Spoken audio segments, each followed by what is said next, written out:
ঘরের বউটা যদি ভালো হয় তাহলে একজন বেকার পুরুষও প্রতিষ্ঠিত হয়ে পড়ে, আর ঘরের বউটা যদি খারাপ হয় তাহলে একজন প্রতিষ্ঠিত পুরুষ মানুষও চোখের পলকে ধ্বংস হয়ে যেতে পারে। হ্যাঁ, ছেলেদের জন্য বউটা আসলেই ম্যাটার করে। ঘরের বউটা যদি ভালো হয় তাহলে দেখবেন একজন বেকার পুরুষও ধীরে ধীরে সফলতার দিকে এগিয়ে যাচ্ছে।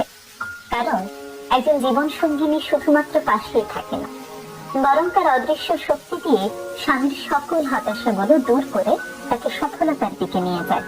স্বামীকে ধৈর্য দেয়, সাহস যোগায়, তার খারাপ সময়গুলোতে ধৈর্য ধরে তার পাশে থেকে সেই সময় মোকাবেলায় সাহায্য করে। ফলে ছেলেরা ভেতর থেকে অন্যরকম একটি শক্তি অনুভব করে, আর এই শক্তি তাকে ঠেলে সফলতার দিকে নিয়ে যায়। অপরদিকে ঘরের বউটি যদি চরিত্রের দিক থেকে খারাপ হয়, নেতিবাচক মনোভাবের হয়, তাহলে একজন প্রতিষ্ঠিত পুরুষও ভেতর থেকে ভেঙে পড়ে। প্রতিনিয়ত সন্দেহ, অবিশ্বাস, হতাশা এই জিনিসগুলো তাকে ভেতর থেকে দুর্বল করে দেয়। ফলে তিনি ধীরে ধীরে তার কর্মস্পৃহা হারিয়ে ফেলেন এবং জীবন যুদ্ধে অনেকটাই পিছিয়ে পড়েন।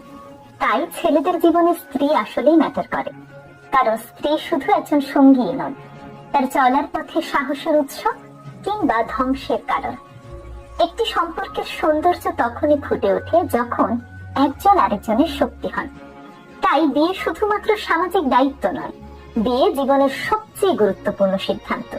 তাই এমন একজনের হাতেই নিজের ভবিষ্যৎ তুলে দেবেন যাকে আপনি বিশ্বাস করতে পারেন। এমন একজনকেই বেছে নেবেন যার কাছে আপনার স্বপ্নটা তার স্বপ্নের মতোই গুরুত্বপূর্ণ।